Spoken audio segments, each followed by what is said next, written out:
నా వీడియో గనుక నా కంటెంట్ ఏమైనా మీకు నచ్చుంటే, నచ్చినా నచ్చకున్నా, నచ్చితే బావుందని కామెంట్ చేయండి. నచ్చకపోతే నాలో పొరపాటు ఏముందనేది కూడా చెప్పండి. నేను షేర్ అడగట్లేను, సబ్స్క్రైబ్ అడగట్లేను, ఇంకేది అడగట్లేదు. లైక్ కొట్టాలనిపిస్తే కొట్టండి, లేకుంటే లేదు.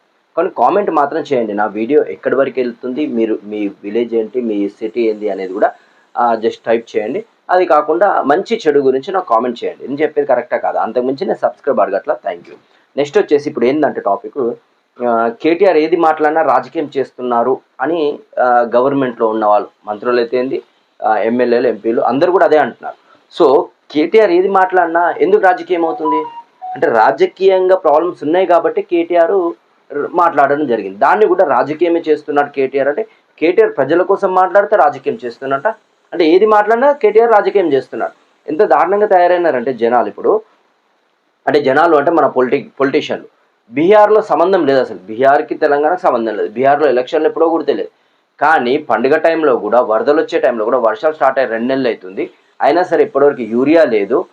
వాళ్ళ సమయంలో ఎరువులు ఇస్తే వాళ్ళ పంటలు పండుతాయి. అది కాకుండా వీళ్ళు ఇదన్నీ గాడిన వదిలేసి బీహార్‌కి వెళ్ళడం జరిగింది. అది కూడా ఎట్లా ప్రత్యేక ఫ్లైట్లు పెట్టుకొని, ప్రత్యేక జెట్లు పెట్టుకొని వెళ్ళడం జరిగింది.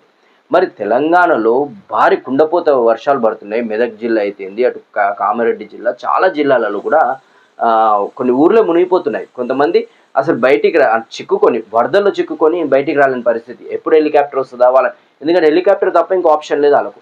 ఎప్పుడు హెలికాప్టర్ వస్తుందా, ఎప్పుడు లిఫ్ట్ చేసి మమ్మల్ని తీసుకొస్తారా అనుకుంటే అలా కాదు. వీళ్ళు సపరేట్ స్పెషల్ ఫ్లైట్లు పెట్టుకొని, స్పెషల్ హెలికాప్టర్లు, స్పెషల్ ఫ్లైట్లు పెట్టుకొని వేరే స్టేట్లలోకి వెళ్ళి అక్కడ ప్రచారాలు చేస్తున్నారు. అసలు బీహార్‌కి మనకు సంబంధం లేదు.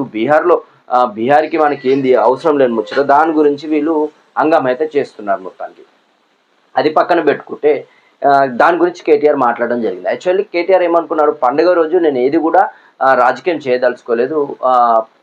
మన అందరూ బాగుండాలి, రైతులు బాగుండాలి, మనం బాగుండాలని మాట్లాడినందుకు దానికి కూడా సెటర్స్. అంటే రైతులు బాగుండాలంటే లేదు కేటీఆర్ రాజకీయం చేస్తున్నాడు, పండుగ రోజు కూడా రాజకీయం చేస్తున్నాడు, కావాలనే రైతుల గురించి మాట్లాడిండు అంటే, అరే పండుగ అన్నప్పుడు ఒక మంచి జరిగినప్పుడు మంచిలో అందరూ ఉంటారు. ఒక కుటుంబం అన్నప్పుడు తల్లి, తండ్రి, భార్య, భర్త, అన్న, చెల్ల, బావ, బమ్మర్ది, అన్నలు, తమ్ముళ్ళు, అక్కలు, చెల్లెలు అందరూ ఉంటారు. తాత, నానమ్మ, అమ్మమ్మ, తాతలు అందరూ ఉంటారు. మేనమామలు, మేనపిల్లలు, మేనత్తలు, అట్లా అందరూ అందరూ కలిస్తేనే ఓ కుటుంబం. బావ, బొమ్మర్దులు అందరు కలిసిన కుటుంబం. అలాంటప్పుడు అందరికీ విష్ చేయడంలో తప్పు కాదు కదా. ఇప్పుడు కేటీఆర్ గారు అన్నది ఏంది, రాష్ట్రం చాలా బాగుండాలి, దేశం బాగుండాలి, సో మన రాష్ట్రంలో రైతులందరూ బాగుండాలి, సకాలంలో వర్షాలు అయితే పడుతున్నాయి, అందరూ సుఖంగా సంతోషంగా ఉండాలి అనేసి మాట్లాడడం జరిగింది. దాంట్లో తప్పేముంది? దాన్ని కూడా రాజకీయం అని వీళ్ళు అంటున్నారు. రాజకీయం వాళ్ళు చేయట్లా. ప్రతిపక్షాలు బేసిక్గా ఏ ఛాన్స్ దొరికినా రాజకీయం చేయడానికే ఉంటారు. బేసిక్గా అదే వాళ్ళ పని. అది చేయాలి. రాజకీయం చేస్తేనే పదవుల్లో ఉన్నోళ్ళకు కొద్దిగా సురుకు పెట్టినట్టయి వాళ్ళు పని చేసుకుంటూ పోతూ ఉంటారు. సో అలాంటి సిచ్యువేషన్లో అది పక్కన పెట్టి ఎంతసేపు కేటీఆర్ రాజకీయం చేస్తున్నట్టే. అవును భయ్, ఇప్పుడు తెలంగాణలో వరదలు వచ్చి కొట్టుకపోతుంటే మరి మీరు ఏం చేస్తున్నారు? మంత్రివర్గం ఏడుంది, మీ సీఎం ఏడున్నాడు? సో ఎటు పోతున్నారు వీళ్ళందరూ? సంబంధం లేకుండా ఢిల్లీలో మీటింగ్ పెట్టుకొని అక్కడ నుంచి బీహార్కి పోతారు. అయితే ఢిల్లీలో నాకు తెలిసిన ఒక చిన్న టాపిక్ ఏంటంటే, విషయం ఏంటంటే చాలా కాంట్రవర్షియల్గా అయింది అది. అంటే ఎవరికి తెలియకుండా అయింది. ఢిల్లీలో మీటింగ్ జరిగింది, మీ అందరికి తెలుసు.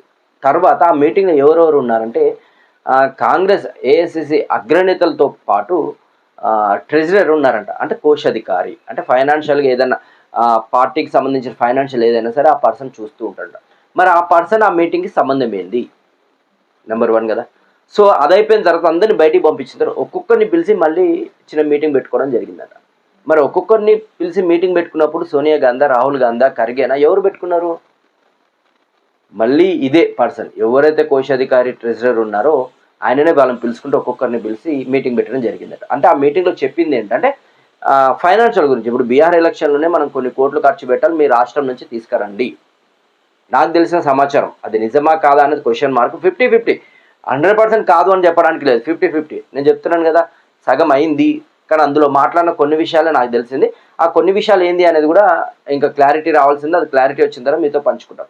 అయితే అందులో ఫైనాన్షియల్గా మాట్లాడి, మీ రాష్ట్రం నుంచి ఎన్ని కోట్లు తీసుకొస్తున్నారు, ప్రతి ఒక్క రాష్ట్రం నుంచి మేము అడుగుతున్నాం, మీ రాష్ట్రం నుంచి ఎన్ని కోట్లు అంటే అడుక్కోవట్లా, వాళ్ళు డిమాండ్ చేస్తున్నారు. ఇంత సిఆర్ నాకు కావాలి, ఇన్ని కోట్లు మాకు కావాలి బీహార్ ఎలక్షన్ ఖర్చు పెట్టడానికి, మీరు 100% మీరు తీసుకురావాలని ఒక్కొక్క మంత్రివర్గం నుంచి, అంటే మంత్రుల నుంచి, మీ శాఖ నుంచి ఎన్ని వస్తాయి, మీ శాఖ నుంచి ఎన్ని వస్తాయి, మీ శాఖ నుంచి ఎన్ని వస్తాయి, ఒక శాఖకు ఒక 1000 కోట్లు ఒక ఆ నెలలో ప్రకటించినప్పుడు ఆ 1000 కోట్లలో 700-800 కోట్లు అడుగుతున్నాడంట. సో అడుగుతున్నాడు అన్నప్పుడు ఇంకా రాష్ట్రానికి ఏం పెడతారు? అందుకనే మన రాష్ట్ర పరిస్థితి ఇలా దిగజారిపోయింది. అంటున్నారు కదా సీఎం రేవంత్ రెడ్డి, ఎవరు అప్పియట్లేరు అసలు ఖజానాలో డబ్బుల్లో అంటే, ఉన్న ఖజానా తీసుకెళ్ళి ఢిల్లీలో పెట్టిన తర్వాత మనకేడుంటది ఇంకా డబ్బులు?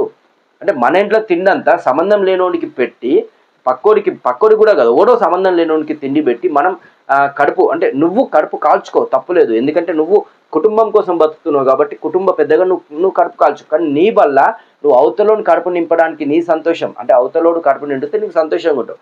కానీ నీ కింద ఉన్నోళ్ళు, నీ ఫ్యామిలీ మెంబర్స్, నీ కుటుంబ సభ్యులు, తెలంగాణ ప్రజలు ఎంత ఇబ్బంది పడుతున్నారు, ఆకలితో చస్తున్నారు. పండుగ రోజు కూడా వాళ్ళకి సుఖం లేకుండా, పండుగ రోజు ప్రశాంతత లేకుండా, ఒక పండుగ వాతావరణం లేకుండా వర్షంలో పోయి ఎరువుల కోసం షాప్ల దగ్గర నిల్చోవడం జరిగింది. రాత్రి పగలు లేదు అనుకుంటా. కానీ వీళ్ళు మాత్రం సపరేట్ ఫ్లైట్లు వేసుకొని వేరే రాష్ట్రాలకు పోయి అక్కడ ప్రచారం చేసి వస్తున్నారు. ఏది బీహార్ సంబంధం లేకుండా బీహార్లో పోయి ప్రచారం చేసి వస్తున్నారు. ఎందుకు అంటే కాంగ్రెస్ పార్టీ చెప్పింది, అధిష్టానం చెప్పింది కాబట్టి వాళ్ళు. అంటే రేపు పొద్దున ఏమవుతుందంటే అధిష్టానం కుసమంటే కుసవాలి, లోమంటే లో. ఇప్పుడు కూడా అదే చేస్తుంది. అంటే అధిష్టానం ఎప్పుడైతే మనంత మూర్ఖులు, తెలంగాణ ప్రజలు 100% నేను చెప్తాను మూర్ఖులు అని చెప్తాను. ఎందుకు అంటే ప్రాంతీయ పార్టీలను పోగొట్టుకోవడము మనంత మూర్ఖుడు ఇంకొకటి ఉండడు. మూర్ఖుడు, దుర్మార్గుడు, దృష్టుడు అందరిగా. ఎందుకు అంటే ఇప్పుడు మన సొంత పార్టీ బీఆర్ఎస్ అని సపోర్ట్ చేయట్లా, నేను ఇంకోటి బీజేపీ కాంగ్రెస్ అని కాదు. ప్రాంతీయ పార్టీలు బతికినన్ని రోజులే రాష్ట్రాలు ప్రశాంతంగా ఉండగలుగుతాయి, సొంత రాజకీయం చేసుకోగలుగుతుంది, సొంత విస్తీరణ చేసుకోగలుగుతుంది. అలా కాకుండా ఢిల్లీ చేతిలో పెడితే ఏమవుతుంది? ఢిల్లీ చేతిలో పెడితే వాళ్ళు నీ రాష్ట్రానికి ఇన్ని కోట్లే చాలు, 100 కోట్లు ఎందుకు మీకు అవసరం లేదు, 10 కోట్లు అంటే 10 కోట్లతోనే బతకాలి ఇంకా మనం. అంటే ఫ్యూచర్లో ఎలా అవుతుంది అంటే ఏదైతే ఢిల్లీలో పాలన జరుగుతుందో అంటే కేంద్ర పాలన జరుగుతుందో రాష్ట్రంలో ఏది కూడా అంటే మన ఏది ఇంతకుముందు మనం శ్రీలంక చూసినాం, బంగ్లాదేశ్ చూసినాం, పాకిస్తాన్ చూసినాం. సేమ్ అలాగే మారుతుంది మన ఇండియా కూడా. ఇండియాలో రాష్ట్రాలు కూడా అలాగే మారుతాయి ఢిల్లీ చేతిలో కనుక పగ్గాలు ఉంటాయి. ఎప్పుడైనా సరే రాష్ట్రంలో ప్రభుత్వము రాష్ట్ర పార్టీ ఉండాలి తప్ప, ప్రాంతీయ పార్టీ ఉండాలి తప్ప దేశ పార్టీ ఉండదు. సో సెంట్రల్ పార్టీ ఉంటే ఇదే పరిస్థితి. ఎందుకంటే బడ్జెట్ వాళ్ళకి నచ్చిందే కావాలి, బడ్జెట్ వాళ్ళకి చెప్పిందే చేయాలి, ఏదైనా సరే వాళ్ళు చెప్పిందే మనం వినాలి. సో అందుకనే ఛాన్స్ లేదు. దీని గురించి కేటీఆర్ మాట్లాడితే కేటీఆర్ రాజకీయం చేస్తున్నారు. సో వాళ్ళు వాగుల్లో ఇరుక్కపోయి, వరదల్లో ఇరుక్కపోయి, చిక్కుకొని ఇబ్బంది పడుతుంటే మీరు హెలికాప్టర్ పంపించలేని పరిస్థితిలో ఉంది మన రాష్ట్ర ప్రభుత్వం. అక్కడ కొన్ని పశువులు, కొన్ని గొర్రెలు, మనుషులు, అంటే వాళ్ళకు పెద్దగా మనుషులకు, గొర్రెలకు, జంతువులకు తేడా లేదు మన తెలంగాణ ప్రభుత్వము, రేవంత్ రెడ్డి గారి ప్రభుత్వం. అలా ఉంది. వాళ్ళు ఎంతసేపు అంటే వీళ్ళు సరే పండుగ వాతావరణం ఉండాలి, అందరికి ఉండాలి కదా. ఇప్పుడు రాష్ట్ర పెద్దగా నువ్వు పండుగ వాతావరణంలో ఉండాలనుకున్నట్టే రాష్ట్రంలో ఉన్న ప్రజలు కూడా అలాగే ఉండాలి కదా. ఇప్పుడు దేశ రాజు మంచిగా ఉంటే దేశం మంచిగా ఉంటుంది అన్నట్టు దేశ రాజే కరెక్ట్ లేడీడా. ఎందుకంటే దేశ రాజు విదేశీ రాజులకు సపోర్ట్ చేస్తున్నాడు. సో మన దేశ ప్రజల్ని గారిన వదిలేసారు, పట్టించుకోవట్లే వాళ్ళకి. సో అలాంటి సిచ్యువేషన్లో రైతులు పోయి యూరియా షాప్ల దగ్గర, ఎరువుల షాప్ దగ్గర గంటల కొద్ది వర్షంలో నిలబడి, సో క్యూలన్ అది చూపిద్దామంటే మళ్ళీ కాపీరైట్, కంటెంట్ రైట్ పడుతుంది కాబట్టి నేను చూపించలేకపోతున్నాను. ఆ వీడియో నేను డైరెక్ట్ తీయలేదు, నా దగ్గర ఉన్నాయి వీడియోస్, వీలైతే పెడతాను చూడండి. అంటే అంత దారుణమైన పరిస్థితుల్లో వాళ్ళు పోలీసులతో వాగ్వాదం, అంటే పోలీసులకు ప్రశాంతత లేకుండా, బేసిక్గా పోలీసులకు వీక్ ఆఫ్లు అనేది కూడా సక్కగా ఉండేది, వాళ్ళ డ్యూటీలు చాలా కఠినంగా ఉంటాయి.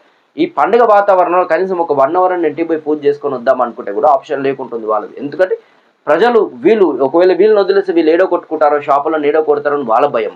సో అందుకని వాళ్ళని సెక్యూరిటీ ఇస్తూ వాళ్ళు వర్షంలో వాళ్ళు కూడా ఇటు పోలీసులు, ఇటు ప్రజలు వీళ్ళందరూ ఇబ్బంది పడుతున్నారు. కానీ వీళ్ళ పైన మనిషి అయితే ఏసీ రూమ్లలో ఉంటూ, ఫ్లైట్లలో తిరుగుతూ, రాష్ట్రాలు తిరుగుతూ, ఢిల్లీలో మీటింగ్లు పెట్టుకుని ఎంజాయ్ చేస్తున్నారు. సో దీన్ని మీరు ఏమంటారో చెప్పండి. కేటీఆర్ రాజకీయం చేస్తున్నారా, లేదంటే కేటీఆర్ ప్రజల కోసం కొట్లాడుతున్నారా, ప్రజల పక్షాన ఉన్నాడా కూడా మీరే అర్థం చేసుకోండి. నేను చెప్పేది ఇప్పుడు టీఆర్ఎస్ ప్రభుత్వం చేస్తున్నది కరెక్టా కాదా అనేది మీరు క్లారిటీ ఇవ్వండి బీఆర్ఎస్ ప్రభుత్వం. సో నేను చెప్పిన కంటెంట్ కనుక మీకు నచ్చినట్టయితే జస్ట్ కామెంట్ చేయండి. నేను షేర్ అడగట్లా, సబ్స్క్రైబ్ అడగట్లా. లైక్ కొడితే కొట్టాలంటే కొట్టండి, లేకుంటే లేదు. నచ్చితే మీరే కొడతారు, నేను చెప్పక్కర్లేదు. కానీ కామెంట్ మాత్రం చేయండి. నాకు కొద్దిగా నేను చేసేది కరెక్టా కాదా కూడా నాకు తెలుస్తుంది. Thank you.